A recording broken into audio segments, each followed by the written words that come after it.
তার প্রাক্তন বান্ধবী তার বাগদত্তার সাথে দেখা করতে আসে, কিন্তু সে তাকে ক্রমাগত উত্তেজিত করে। তাই হেইজুনের কাছে দাবি করা ছাড়া আর কোনো উপায় নেই যে সে ইতিমধ্যেই বাগদান সম্পন্ন করেছে। তার প্রাক্তন বান্ধবী যে তাকে বিব্রত করতে এবং তাকে ভেঙে পুড়িয়ে মারা দেখতে চায়, তারা চারজনকে কোণঠাসা এক টেবিলে একসাথে বসতে বলে। হেইজুন তার ছোট শহরের সেক্রেটারিকে সাহায্যের জন্য জিজ্ঞাসা করে। সম্পূর্ণ মেকওভারের পরে কেউ আশা করেনি যে এই গ্রাম্য মেয়েটি সম্পূর্ণরূপে উন্নতমানের দেবীতে পরিণত হবে। এতে হেইজুন সম্পূর্ণ হতবাক হয়ে যায়। সে বিশ্বাস করতে পারে না যে সে তার সামনের ব্যক্তিটি মেন্ট, যাকে সে কিছুক্ষণ আগে ভেতরে ঠেলে দিয়েছিল। কিন্তু মেন্ট তৎক্ষণাৎ ভূমিকায় নেমে আসে। সে তাকে যে মিষ্টি স্নেহপূর্ণভাবে ডাকে তাতে হেইজুনও লজ্জা পেয়ে যায়, যাতে তাদের অভিনয় ভেঙে না যায়। হেইজুন মেন্টকে কোনো উপভাষা ব্যবহার না করার কথা মনে করিয়ে দেয় এবং বলে যে যদি সে কোনো উত্তর দিতে না পারে তবে তার উচিত তাকে এটি ছুড়ে দেওয়া। হেইজুন এমনকি কোনোভাবে একটি আংটি পেয়েছে এবং এটি পুরোপুরি ফিট করে। শীঘ্রই দুজনে হাত ধরে এমনভাবে হাঁটে যেন তারা 100 বার করেছে। তার প্রাক্তন বান্ধবী বিশ্বাস করতে পারছে না যে সে আসলেই একজন বাগদত্তাকে নিয়ে এসেছে এবং তার বাগদত্তা এমনকি মিন্টকে তার সুন্দরীর প্রশংসাও করছে। তার প্রাক্তন বান্ধবী হেইজুন লোককে হাস্যকর করে তোলার জন্য এই ডিনারের আয়োজন করেছিল এবং সে তৎক্ষণাৎ জিজ্ঞাসা করে যে তাদের দুজনের দেখা কিভাবে হয়েছিল।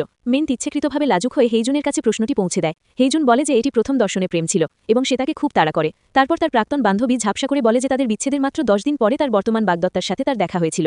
এই পদক্ষেপ হেইজুন এবং মেন্ট উভয়কেই একটি পয়েন্ট ফিরে পেতে সম্পূর্ণ বাকরুদ্ধ করে দেয়। মেন্ট তার বাগদানের আংটি দেখায়। তার প্রাক্তন বান্ধবী এই রাউন্ডে হেরে যায় এবং খাবার আসার পরে সে পুরো প্রেমের প্রদর্শন শুরু করে। হেইজুন পিছু হটতে অস্বীকার করে। শেষ পর্যন্ত তার প্রাক্তন বান্ধবী তার শেষ ট্রাম্প কার্ডটি বের করে বলে যে তাদের আসলে বিয়ে করার কোনো উপায় নেই, কারণ তার মতো পরিবারে সঙ্গী নির্বাচন পটভূমির উপর নির্ভর করে। তার প্রতিটি শব্দ মেন্থের প্রতি অসম্মান প্রকাশ করে। মেন্থের প্রতি তার এই অবজ্ঞাপূর্ণ দৃষ্টি দেখে হেইজুন অবশেষে সত্যিকার অর্থেই রেগে যেতে শুরু করে, কিন্তু তার প্রাক্তন বান্ধবী তা ছাড়তে চায় না। সে মেন্থকে একবারের জন্য সিরিয়াসলি ডেট করতে বলে এবং তারপর হেইজুনকে একা রেখে যেতে বলে, কিন্তু মেন্থ এরপর যা করে তাতে সবাই একেবারেই অজ্ঞান হয়ে যায়। এমনকি হেইজুনও সম্পূর্ণ বিভ্রান্ত হয়ে পড়ে, মনে করে যে সে হয়তো তার শ্বাসরোধ করে ফেলেছে, যতক্ষণ না প্রাক্তন বান্ধবীর বাগদত্তা বুঝতে পারে যে সে হয়তো সকালের অসুস্থতা অনুভব করছে। হেইজুন বিশ্বাস করতে পারছে না যে সে কেবল নিজের কাজে ব্যস্ত এবং কোনোভাবে সে আবার বাবা হতে চলেছে। তারা বাইরে বেরোনোর পর হেইজুন এখনও কিছুটা ক্লান্ত এবং জিজ্ঞাসা করে কেন সে এইভাবে মুখ বন্ধ করছিল।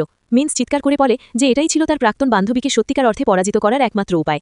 বাড়ি ফিরে হেইজুন আংটির দিকে তাকায় এবং অজান্তেই সে আজ মিন্থের কথা ভাবতে শুরু করে। মনে হচ্ছে সে তার প্রতি আরও বেশি আগ্রহী হয়ে উঠছে।